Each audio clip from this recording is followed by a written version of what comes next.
body, but it is one with this special manifestation, which is also same as devotion. So these are two paths, the path of jnana, the path of bhakti.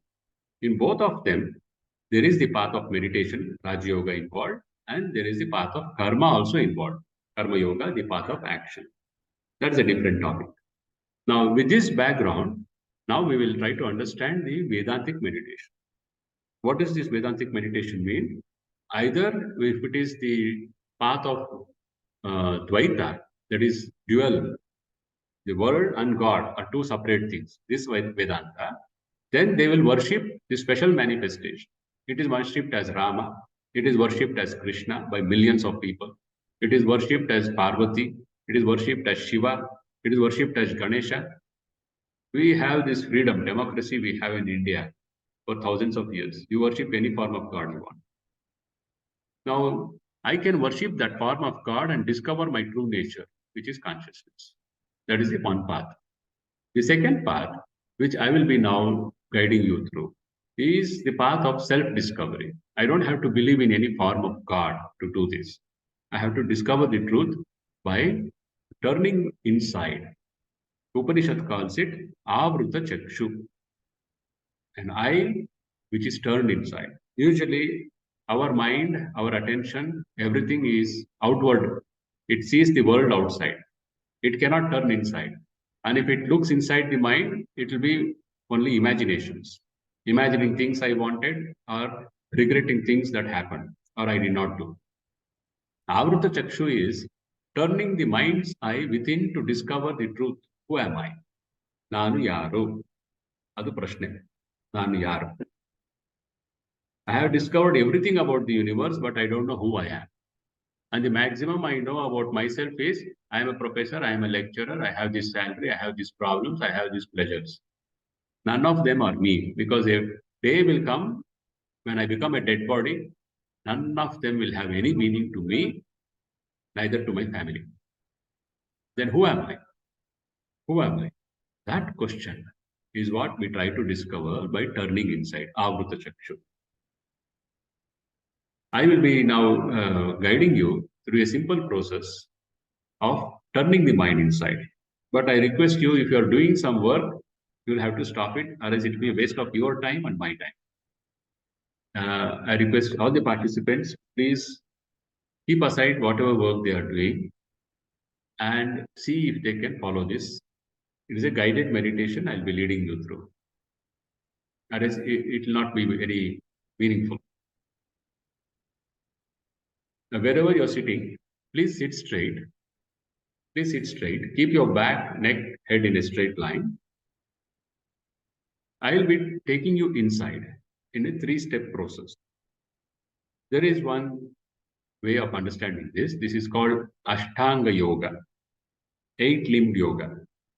First is Yama, then Niyama. Yama, Niyama. These are the things you should do. These are the things you should not do. Yama, Niyama. Then Asana. Asana is Yogasana. Yogasanas impact, they say, 72,000 nadis in the body. And that will help us to control our mind. And mind is control means everything is under our control. Everything is in the mind. Our life, everything, whatever we think we are, is in the mind. Whether I am happy or unhappy, everything is because of my own mind. So asanas help in controlling the mind. More subtler than asanas is a technique which our rishis discovered. It is called pranayama.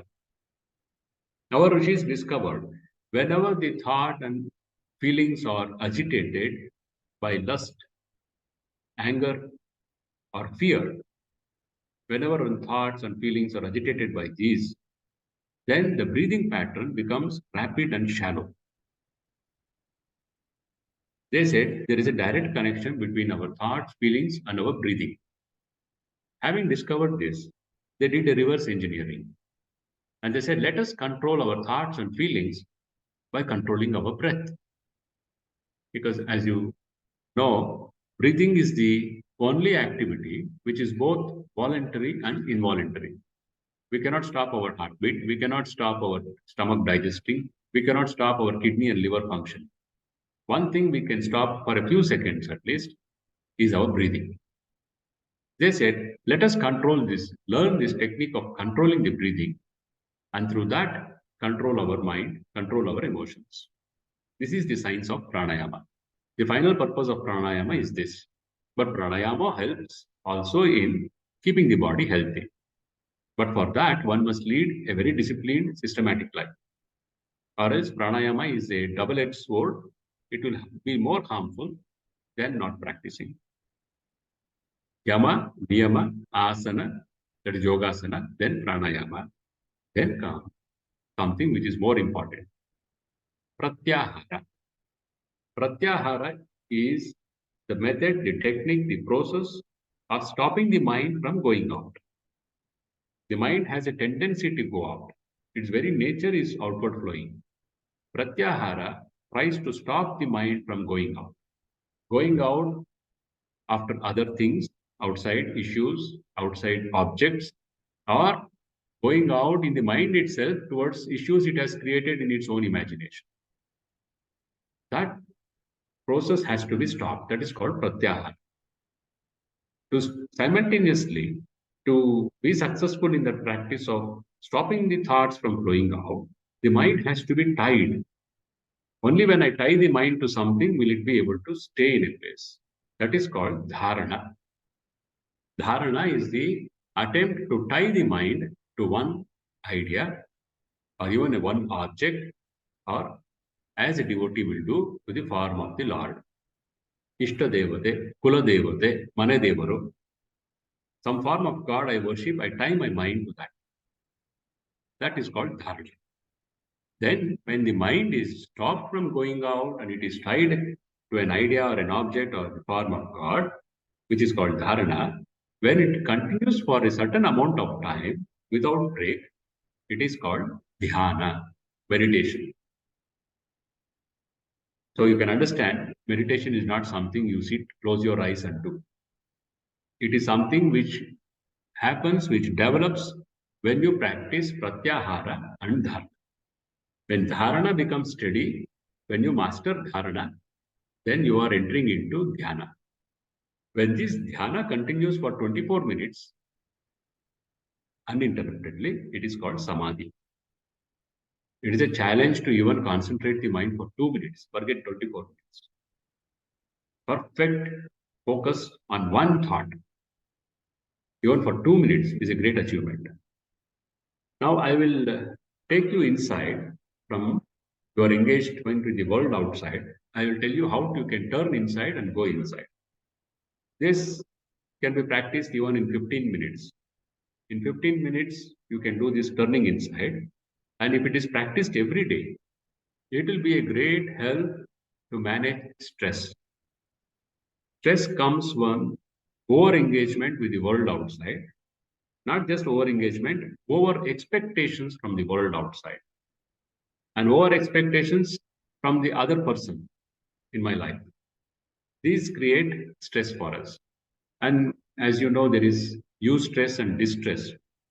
Eustress is a challenge which is within the limit or capacity, my capacity. Distress is that which is beyond my capacity. And often in our working life, we find we are in distress, and which leads to stress because it is beyond our capacity. In those circumstances, we can be ready if we have trained our mind to withdraw. So I request you all, please sit straight. Keep your back, neck, head in a straight line. Close your eyes. Make the sankalpa not to move your body until I ask you to open your eyes. ನೇರವಾಗಿ ಕೂತ್ಕೊಳ್ಳಿ. ಬೆನ್ನು, ಕತ್ತು ಮತ್ತು ತಲೆ ನೆಟ್ಟಿಗಿರಬೇಕು. ಕಣ್ಣು ಮುಚ್ಕೊಳ್ಳಿ. ನಾನು ಒಂದು 20 ನಿಮಿಷ ಇದನ್ನ ನಿಮಗೆ ತೋರಿಸ್ಕೊಡ್ತೀನಿ. ಇದರ ಅನುಭವ ಪಡಬೇಕು ಅಂದ್ರೆ ಪಾರ್ಟಿಸಿಪೇಟ್ ಮಾಡಬೇಕು. ಕಣ್ಣು ಮುಚ್ಕೊಳ್ಳಿ, ಸಂಕಲ್ಪ ಮಾಡಿ ಶರೀರ ಅಲ್ಲಾಡಲ್ಲ ಅಂತ. ಫೋನ್ನ ಸೈಲೆಂಟ್ ಸ್ವಿಚ್ ಇಡಿ. 20 ನಿಮಿಷದ ನಂತರ ಮತ್ತೆ ಆನ್ ಮಾಡಿ. ಯಾಕಂದ್ರೆ ಇದು 20 ನಿಮಿಷ ಪಾರ್ಟಿಸಿಪೇಟ್ ಮಾಡಿಲ್ಲ ಅಂದ್ರೆ ನಾಮಕಾವಸ್ಥೆ ಆಗ್ಬಿಡುತ್ತದೆ. ಒಂದು 20 ನಿಮಿಷ ಸೈಲೆಂಟ್ ಇಡಿ, ಬೇರೆಯವ್ರಿಗೆ ಯಾರಿಗಾರು ಕೊಟ್ಬಿಡಿ ಫೋನ್ನ. ನೇರವಾಗಿ ಕೂತ್ಕೊಳ್ಳಿ, ಸಂಕಲ್ಪ ಮಾಡಿ